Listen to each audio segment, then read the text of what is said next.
다른 사람의 발 앞에 무릎을 꿇고 고개를 숙이고 그 앞에 엎드린다. 쉽게 나오는 행동이 아니죠. 한번 생각해 보세요. 내가 다른 사람의 무릎을 꿇고 다른 사람 앞에 무릎을 꿇고 고개를 숙여 본 적이 있었던가? 있었다면 그게 언제였던가? 이게 흔한 일이 아니에요. 언제 이렇게 사람이 다른 사람 앞에 무릎을 꿇게 되고 엎드리게 되나? 제가 드라마를 자주 보진 않지만 사람들이 무릎을 꿇는 상황을 생각해 보니 이런 상황이 떠오르더라고요. 주상전환합시오. 그죠? 모두 그 앞에 무릎을 꿇으라. 그죠? 고개를 숙여라. 이렇게 절대 권력 앞에서 꿇지 않으면 죽으니까 두려움에 사로잡혀서 무릎을 꿇기도 하고, 또는 사부님, 내 존경하는 사부님 앞에서 사부님 존경합니다. 그런 존경심에 의해서 무릎을 꿇게 되기도 하고, 아니면 아이고 나리 제발 저희를 좀 살려주십시오. 이렇게 간절한 어떤 부탁이 있을 때 그 앞에 가서 무릎을 꿇기도 하고, 그런 장면을 본 기억이 납니다. 사실 누군가 앞에서 무릎을 꿇고 고개를 숙이는 일은 자존심이 상하는 일이에요.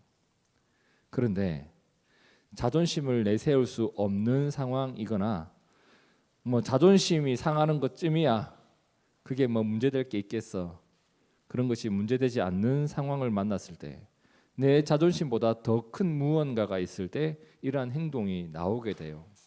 그만큼 나의 간절함을 표현하는 거죠. 자, 마가복음 5장 22절을 한번 보시죠. 함께 읽어볼까요? 시작. 회당장 중에 하나인 야이로라 하는 이가 와서 예수를 보고 발 아래 엎드리어. 자, 이 22절 한 절을 자세히 보셔야 돼요. 지난주 설명드렸던 것처럼 유대인들이 모여 예배를 드리고 그리고 교육을 하거나 어떤 중요한 일을 의논하던 장소가 어디였냐면 회당이라는 곳입니다. 자, 그리고 그 회당에서 아주 중요한 역할을 맡고 있고 지도자 역할을 하던 사람이 회당장입니다. 상당히 입지가 있는 사람이에요. 사람들의 존경을 받고 있고 영향력이 상당히 있던 사람들이에요. 그런데 그 회당장인 야이로가 예수님을 찾아왔는데 그 예수님 앞에서 갑자기 무릎을 꿇습니다. 그리고 그분 앞에 고개를 숙이고 엎드립니다. 여러분, 당시 유대인 지도자들이 예수님을 존경했었던가? 유대인 지도자들이 예수님 존경했었나요? 자, 그럼 존경식 때문에 무릎을 꿇은 건 아니에요. 아니면 제자들이 무기를 들고 지금 당장 예수님 앞에 무릎 꿇지 않으면 너를 죽이겠고 3대를 몰살시키겠다, 협박을 했나요? 그러지도 않았다. 그러면 야이로는 도대체 무엇 때문에, 왜 뜬금없이 예수님을 찾아와서 그 앞에 무릎을 꿇고 고개를 숙였던가? 23절에 나오죠. 간곡히 구하여 이르되. 간절한 부탁이 있었어요. 아주 간절한. 예수님의 도움이 필요했단 말이에요. 내 편이 아닌데 우리가 적처럼 대하고 있는데 그분의 도움이 필요했단 말이에요. 여러분, 나의 간절함이 나의 자존심이나 다른 그 무엇보다도 더 컸던 거예요. 당시 예수님에 대해서 아주 안 좋은 소문이 떠돌고 있었죠. 사람들은 말합니다. 저는 이단이다. 하나님을 능멸하는 자다. 이런 말들 야이로가 몰랐을까? 알고 있었단 말이에요. 예수님 앞에 무릎을 꿇은 일이 다른 사람에게 알려지면 그 후에 나에게 어떤 일이 다가올지 그가 몰랐을까요? 알았단 말이에요. 근데 이러한 것이 문제가 되지 않을 만큼 그에겐 너무 간절한 일이 있었던 거예요. 이 이후에 어떤 일이 일어나도 나에게 상관없어요. 지금 당장 해결해야 될 어떤 간절한 그 일 때문에 예수님을 지금 찾아와서 이러고 있는 거예요. 이렇게 간절한 일이 뭐였냐면 23절 간곡히 구하여 이르되 내 어린 딸이 어떻게? 지금 죽을 상황에 놓여 있어요. 이게 질병인지 뭔지는 잘 모르겠지만 아마 병이 아닐까 싶어요. 지금 죽기 직전이다. 예수님 함께 가셔서 그 위에 손을 얹으사 그로 구원을 받아 살게 하소서. 이 사건이 누가복음 8장에도 기록되어 있는데 거기엔 이렇게 기록되어 있죠. 회당장인 야이로라 하는 사람이 와서 예수의 발 아래에 엎드려 자기 집에 오시기를 간구하니 이는 자기에게 몇 살? 12살 된, 한국으로 치면 5학년이죠. 이제 5학년이 된 외동딸이 있는데 죽어가고 있는 것을 견딜 수가 없는 거예요. 예수님에게 살려달라고 부탁을 합니다. 여러분, 외동딸이에요. 얼마나 간절했겠어요. 예수님이 자신의 딸을 살릴 수 있는 마지막 기회, 이제 유일하게 남은 방법이라고 생각되었을 때 머뭇거릴 이유가 없어요. 그리고 여기저기 기웃거릴 시간도 없어. 그냥 자신의 믿음을 몰빵해버려요. 올인이라고 하죠. 그냥 이제 마지막이다 하고 예수님을 찾아온 거예요. 회당장이라는 나의 사회적 위치, 문제될 게 없어. 자존심이나 수치심, 이것도 문제될 게 없어요. 내 딸을 살릴 수만 있다면, 내 딸의 생명을 위해서라면 나는 지금 모든 것을 할 수 있고 모든 것을 버릴 수도 있었어. 예수님을 찾아온 거예요. 자, 그러면 야이로의 이러한 간절한 부탁을 들었던 예수님이 어떻게 하셨을까? 이제 24절에 나오죠. 함께 읽어봅니다. 시작. 이에 그와 함께 가실새에 갔어요. 예수님이 야이로의 부탁을 들어줬어요. 그리고 그 광경을 보기 위해서, 예수님이 과연 그 딸을 살리는지 구경하기 위해서 사람들이 달라붙기 시작하죠. 가다 보니 큰 무리가 생겼어요. 자, 야이로는 일단 한숨 돌렸어요. 예수님이 내 부탁을 들어줬거든. 나와 함께 내 딸을 만나러 가고 있거든요. 사랑하는 딸의 생명을 살릴 수 있는 마지막 기회가 열린 거야. 이제 어떻게 해야 돼? 얼른 집에 가야 되는 거예요. 언제 죽을지 모르는 내 딸을 살려야 되니까. 그 길에 그의 마음은 참 복잡했을 것 같아요. 예수님이 내 부탁을 들어줬으니 안도감도 있는데 한편으로는 이 일 후에 있을 일에 대한 긴장감도 있고 기대감도 있고 한편으로는 믿지 못하는 어떤 부분 때문에 두려움도 있고 정말 나을까? 그래서 마지막 기회니까 일단 가보자. 정말 복잡한 마음으로 조바심을 내면서 집을 향해 가고 있었을 겁니다. 그런데 그 사건이 터진 거야. 무슨 사건? 지난주 봤던 사건요. 지금 내 집으로 빨리 가야 되는데, 우리 집으로 12년 동안 혈루증으로 고통받던 한 여인이 아무도 모르게 예수님에게 다가와서 예수님의 옷자락을 만져버린 거야. 그 일 때문에 예수님이 가던 길을 어때요? 멈춘 거야. 빨리 가야 되는데 예수님을 멈추게 했어. 그리고 예수님이 물어요. 계속. 야, 지금 내 옷 만진 그 사람 어디 있냐? 어디 있어? 빨리 그부터 찾아야 돼. 지금 빨리 우리 집에 가야 되는데. 여기서 계속 숨은 그녀 찾기를 하고 있는 거예요. 어딨냐고, 옷 만진 사람 손들어 빨리, 이러고 있는 거예요. 한시가 급한데 내 딸이 죽어가는데 내가 예수님을 불러왔는데 왜? 누가 나를 방해한 거야 지금. 결국 예수님의 옷을 만진 여인이 자수를 합니다. 저요. 그럼 찾았으면 이제 빨리 가야 되잖아요. 아, 너야? 아이, 그래, 알겠어, 이러면 되는데 또 그 여자를 찾아가서 계속 대화를 하는 거예요. 그래 뭐 이렇게 대화를 하고 있는 거예요. 자, 이 모든 일이 이 여인의 입장에서는 은혜로운 사건이에요. 내 병도 나았지, 예수님이 나와 대화를 나눠주지, 내 입장에선 은혜로운 사건인데 야이로에게는 어땠을까? 야이로. 이 두 가지가 같이 있었을 것 같아요. 한편으로는 예수님의 옷만 만져도 이 여인이 나았거든. 그러니까 한편으로는 기대감이 생겨. 정말 저분이 대단한 분이구나 라고 하는 목격에 대한 기대감이 있어. 근데 한편으로는 한시가 급한데 지금 여기서 이러고 있으니 답답하고 초조한 거예요.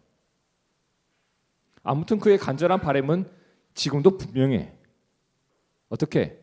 지금 이 길거리에서 일어난 이 사건이 누구에게도, 내 딸에게도 반드시 일어나야 된다. 이 간절한 바람은 여전하죠. 그런데 예수님이 이 여인과 계속 대화를 하고 있어요. 예수님이 이 여인과 대화를 하고 있는데 35절을 함께 읽어볼까요? 시작. 아직 예수께서 말씀하실 때에, 그 여인과의 대화예요. 말씀하실 때에 어디서? 회당장의 집에서 사람들이 왔어요. 왜? 회당장에게 이르되 당신의 딸이 죽었습니다. 끝입니다. 안타깝지만 끝이 났습니다. 어찌하여 선생을 더 괴롭게 하겠습니까? 예수님을 돌려보내시죠. 이 말이에요. 자, 마음이 무너지는 소식을 들었어. 딸이 죽었대. 딸을 고치기 위한 마지막 희망을 예수님께 두었는데, 그래서 앞뒤 생각하지 않고 그분을 찾아가서 무릎을 꿇고 사정을 했는데, 그리고 겨우 그분을 모시고 집으로 가는 길인데 내 딸이 죽었어. 내가 한 며칠이라도 더 빨리 이분을 찾아갔다라면 어땠을까? 혹시 길에서 이 여인이 예수님을 만지지 않았으면 어땠을까? 정말 많은 생각이 들지 않았겠어요? 한 여인이 고침받았는데 그 여인을 보면서 축하하고 축복해 줄 수 있을까요? 오래된 병에 나와서 축하해요. 이 말이 입으로 나올까요? 니는 잘 됐는데 나는 못 되니까 축하가 안 나온단 말이에요. 이게 교회에서는 고3들 사이에서 많이 일어나는 일들이에요. 집사, 권사 아들, 딸들이 시험을 쳤는데 네 딸은 붙고 내 딸은 떨어졌어. 그러면 그 집사, 권사를 찾아가서 축하를 안 해주더라고요. 우리 주변에도 이런 일 많아요. 왜 그 기적이 내 집에는 안 일어날까? 나에게는 안 일어날까? 하나님이 네 기도에 응답하는데 내 기도에는 왜 응답을 안 하지? 제 주변에도 그런 일 많아요. 목사들, 하나님이 너는 큰 교회에 담임으로 불러줬는데 나는 뭐하니? 이런 것 때문에 서로 축하를 안 해줘요. 더러운 놈들. 어찌됐든 지금 이런 상황이야. 니는 고침받았는데 내 딸은 죽었어. 자, 34절 한번 보세요. 예수께서 이르시되, 예수님이 그 여인에게 뭐라고 합니까? 딸아, 내 믿음이 너를 구원하였으니 평안히 가라. 내 병에서 놓여 건강할지어다. 예수님이 이 말을 해주고 있었단 말이야. 근데 그것을 옆에서 보는데 야이로의 집에서 달려온 사람들이 뭐라고 해요? 회당장님, 당신의 딸이 죽었습니다. 예수님은 이 여인에게 너무 듣기 좋은 말을 해주고 있는데 우리 집에서 온 나의 하인은 나에게 너무 답답한 얘기를 하고 있어요. 모든 게 끝났어. 이제 내가 딸을 위해 할 수 있는 일 아무것도 없어요. 근데 회당장에서 집에 온 그 사람과 야이로가 나누는 그 대화를 예수님이 듣고 36절의 말씀을 해주시는 거예요. 뭐라고? 예수께서 그 하는 말을 곁에서 들으시고 회당장에게 뭐라고 합니까? 두려워하지 말고 믿기만 하라. 나는 이제 끝이라는 소식을 들었고 끝이라고 생각을 하고 있었어요. 그런데 이쪽에서 다른 이야기가 들려오는 거예요. 예수님이 지금 나에게 일어난 일에 대해서 다른 이야기를 하고 있는 거예요. 예수님은 여전히 내가 너의 집에 가서 죽은 것이 아니라 자고 있는 너의 딸을 일으키겠다고 말합니다. 그 말을 듣고 사람들은 비웃습니다. 무슨 소리 하냐고. 회당장의 집에 가서도 이 아이가 지금 죽은 게 아니라 자고 있다라고 말하니까 사람들이 비웃고 난리가 납니다. 예수님은 그들의 비웃음에 반응하지 않아요. 그리고 그 딸을 찾아갑니다. 그리고 41절에 뭐라고 해요? 그 아이의 손을 잡고 이르시되 탈리타 쿰 하시니 번역하면 내가 내게 말하노니 소녀야 일어나라. 소녀가 곧 일어나서 걸으니 나이가 12살이라. 사람들이 곧 크게 놀랐다고 합니다. 탈리타 어린 소녀야 쿰 일어나라. 탈리타 쿰 이게 예수님이 회당장에게 약속하신 약속에 대한 응답이었습니다. 이제 끝이라고 생각하던 그때에 소녀야 일어나라. 이게 예수님이 그에게 주신 소식이었습니다. 성도 여러분, 오늘 말씀의 사건을 우리가 곱씹어 보면서 꼭 기억했으면 하는 일이 몇 가지가 있어요. 자, 첫 번째, 회당장이었던 야이로가 예수님을 찾아갔습니다. 회당장, 정말 예수님 앞에 무릎 꿇기 힘들었던 사람이에요. 그런데 고통이 어때요? 간절함을 낳았어요. 그리고 그 간절함이 오직 예수님만이 나의 소망이 될 수 있다고 하는 예수님의 유일한 소망으로 품게 되는 믿음을 낳게 돼요. 야이로는 회당장이라고 했습니다. 여러분, 회당장이라고 하는 그 직위 때문에 사실 먼저 찾아가고 싶어도 찾아가지 못하는 이유가 되었단 말이에요. 왜? 난 회당장이니까. 예수를 미워해야 되는 직위에 있는 사람이니까. 모든 유대인 지도자들이 예수를 거부하는데 나 혼자 예수를 찾아갈 수는 없잖아요. 때로는 나의 직위가 나의 겸손을 방해할 때가 있어요. 그렇지 않던가요? 겸손해야 마땅한데 내 직위가 그것에 대한 허들이 되어버린 거예요. 걸림돌이 되어버리는 거예요. 나의 사회적 위치가 나의 믿음의 장애물이 될 때도 있어요. 아유, 내가 그래도 사장인데 요즘 시대에 누가 예수를 믿어? 방해가 된다고요. 이 사장이라는 직위가 그냥 달리기보다 장애물 달리기가 훨씬 힘들죠. 그렇죠? 장애물 없이 그냥 미친 듯이 달려가는 100m 달리기보다 110m 허들 경기가 더 힘들다고요. 그러니까 야이로는 회당장이라는 직위를 넘어서 예수님을 찾아가야 되는 사람이었고, 예수님을 신뢰하지 않는 그 사회적 정서를 넘어서 예수님을 찾아가야 했고, 또 한편으로는 내 안에도 있는 의구심을 넘어서 예수님을 찾아가야 했던 사람이에요. 근데 그것을 넘어갈 수 있었던 게 무엇 때문이었어요? 내 딸에 지고 가는 그 고통. 그 고통이 나에게 간절함을 품게 했고, 그 간절함이 힘이 되어서 예수님을 의지할 수밖에 없는 그 상황과 그 간절함이 예수님을 향한 소망이 되게 했고, 예수님을 바라보는 시선을 바꾸어 놓았단 말입니다. 로마서 5장 3절에 이런 말씀이 있죠. 이뿐 아니라 우리가 환난 중에도, 어려움 중에도, 고통 중에도 즐거워하는 어떤 사람들이 있다고 했어요. 그들이 고통 중에도 즐거워하는 이유를 보니까 환난은 인내를 낳고, 인내는 연단을 낳고, 연단은 소망을 이루는 줄을 알기 때문이다. 예수님만을 바라볼 수 없는 상황 속에서 예수님만이 소망이 되었고, 그것 때문에 믿음이 싹트기 시작했습니다. 이게 야이로에게 일어났던 사건입니다. 그렇다고 해서 고통이 늘 달갑다는 이야기는 아니에요. 다만 우리에게 고통을 바라보는 또 다른 눈, 고통을 새롭게 해석하는 믿음의 눈이 있어야 한다는 말입니다. 고통이 끝이 아니에요.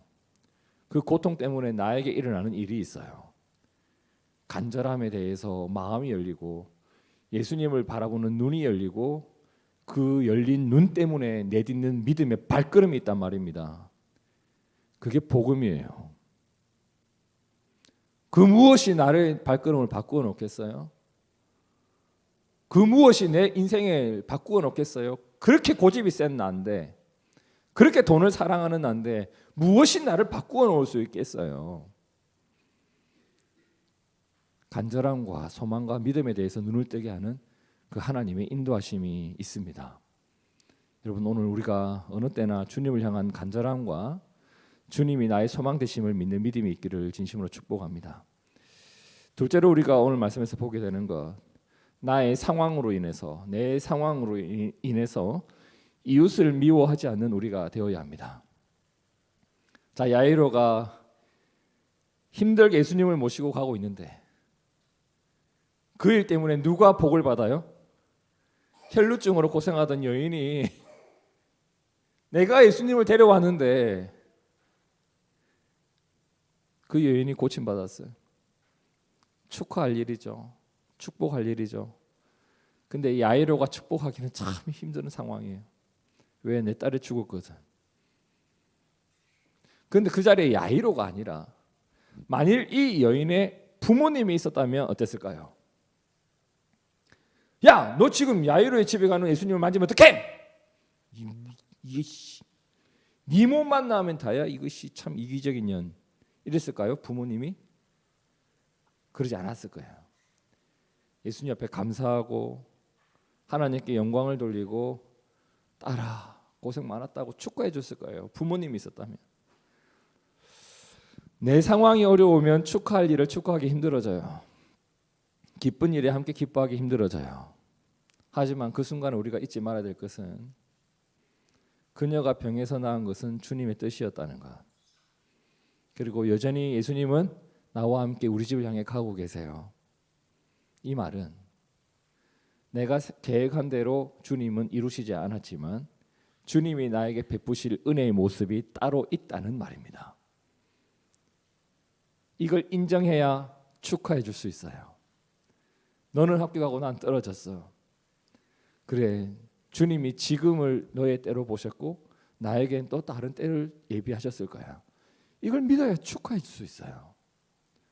성도 여러분, 내 상황 때문에 이웃을 미워하지 않고 내 상황 때문에 축하할 일을 축하해 주지 못하는 일이 없기를 축복합니다. 이게 그리스도인의 믿음이에요. 그리고 마지막 셋째로 야이로의 종들이 찾아와서 뭐라고 했어요? 주인이시여, 끝입니다. 끝입니다라고 말하는 사람들의 소리가 들려왔어요. 그런데 그 순간에도 믿기만 하라는 주님의 소리를 들을 줄 아는 믿음의 귀도 열려 있어야 합니다. 사람들의 소리가 있고 주님의 소리가 있었어요. 35절을 보세요. 예수께서 말씀하실 때에 회당장의 집에서 사람들이 와서 사람들은 뭐라고 해요? 회당장이 이르되 당신의 딸이 죽었나이다. 36절 예수께서 회당장에게 이르시되 두려워하지 말고 믿기만 하라. 주님은 야이로에게 너의 그 나를 찾아왔던 처음 믿음, 무릎을 꿇고 내 앞에 엎드렸던 그 믿음을 잃어버리지 말라고 하십니다. 그리고 예수님은 그의 집을 찾아가서 그의 처음 믿음 그대로 뭐라고 했습니까? 탈리타 쿰. 예수님은 그의 마음의 소원을 이루어 주셨어요. 저도 가끔은 그런 때가 있습니다. 어떤 일을 하다가 목회든 무슨 제가 하고 있는 일이든 뭐든 하다 보면 여기까지인가 보다. 그죠? 나도 할 만큼 했다. 여기까지인가 보다. 라고 생각될 때가 참 많습니다. 그렇게 마음이 무너질 때면 제 동료 목회자님들께 전화를 해서 조언을 구하기도 하죠. 목사님 같으면 이런 때 어떻게 하시겠어요? 그러면 제 주변에는 왜 이렇게 믿음의 이야기를 들려주는 분보다 현실적인 조언을 들려주는 분이 참 많아요. 내 생각에도 이쯤 하면 된 것 같아. 그럴 때 여러분 우리가 꼭 들어야 될 말이 있는데 주님의 말이에요. 주님도 그렇게 생각하십니까? 주님도 그렇게 생각하십니까? 저는 항상 끝자리에는 이걸 둬요. 웬만하면 시작할 때도 이걸 둬요. 뭘? 주님도 이렇게 생각하십니까? 주님도 이렇게 보이십니까? 자, 시편 37편 3절에서 5절 함께 읽어봅니다. 시작. 여호와를 의뢰하고 선을 행하라. 땅에 머무는 동안 그의 성실을 먹을거리로 삼을지어다. 또 여호와를 기뻐하라. 그가 내 마음의 소원을 내게 이루어 주시리로다. 내 길을 여호와께 맡기라. 그를 의지하면 그가 이루시고 하나님의 성실하심을 나의 먹을거리로 삼고 하나님을 의지하면 하나님이 이루실 일이 분명히 있습니다. 그게 내가 계획한 것과는 다를지라도 그분의 이루신 일을 선물로 받는 것, 이것이 오늘 우리가 누릴 믿음의 영광이라 믿습니다. 그래요. 오늘 말씀처럼 때로는 딸이 죽는 것처럼 그런 어려움들이 다가오지만 그것 때문에 주님을 찾게 돼요. 그 간절함이 나에게 믿음에 방해되는 것들이 있을지라도 그게 사회적 지위든 어떤 쪽팔림이든 내 고집이든 뭐든 그것을 뛰어넘는 그런 장애물을 뛰어넘는 힘이 돼요. 때로는 고난도 쓰임새가 분명히 있는 것 같아요. 때로는 나는 여전히 어려워. 근데 어려움을 벗어난 사람들의 환호성을 들을 때도 있어요. 내 딸은 고침받지 못했는데 고침받는 여인을 만났어요. 예전에는 그것이 그냥 부럽고 질투도 나기도 했지만 이제는 그 일을 이루신 하나님을 찬양하는 자리에 서 있는 것, 찬양하는 모습으로 서 있는 것, 찬양을 드리는 것, 이게 우리 성도의 모습이 아니겠어요? 때로는 절망의 소리가 들려와요. 사람들에게서. 끝입니다. 근데 주님께서는 여전히 두려워하지 말고 믿기만 하라 라고 말씀하실 때가 있어요. 그리고 우리에게 말씀하시는 게 탈리타 쿰이에요. 일어나라. 이젠 끝이라고 생각되는 때가 있을지라도 주님으로 인해서 새롭게 시작할 수 있는 일은 따로 있어요. 그러한 것이 우리의 일상이 되었으면 좋겠습니다. 이젠 끝이라고 생각되는 게 얼마나 많아요. 근데 주님은 여전히 탈리타 쿰, 이러한 역사들로 인해서 오늘 내가 살아야 될 삶을 살아갈 수 있고 주님이 이루신 일들을 선물로 받는 복된 삶이 되시길 진심으로 축복합니다. 함께 기도하겠습니다. 이젠 끝이라고 사람들이 말했고 이젠 끝이라고 보여지는 그 순간에 예수님께서는 여전히 두려워하지 말고 믿기만 하라고 하셨고 나의 딸을 살리시는, 나의 딸을 일으키시는 능력을 보여주셨습니다. 오늘 우리의 삶 한복판에 주님의 역사로 가득 차기를 소원합니다. 주님이 이루실 일을 우리가 고대합니다. 끝이라고 보여지는 그 상황이 끝이 아니었고 주님이 이루실 역사의 시작이었습니다. 우리의 일상이 주님이 이루신 일들로 가득 차고 2024년 한 해가 다시 일으키시고 일어서 걷게 하시는 주님의 역사로 가득하게 축복하여 주옵소서. 살아계신 예수님 이름으로 기도하옵나이다. 아멘, 아멘, 아멘.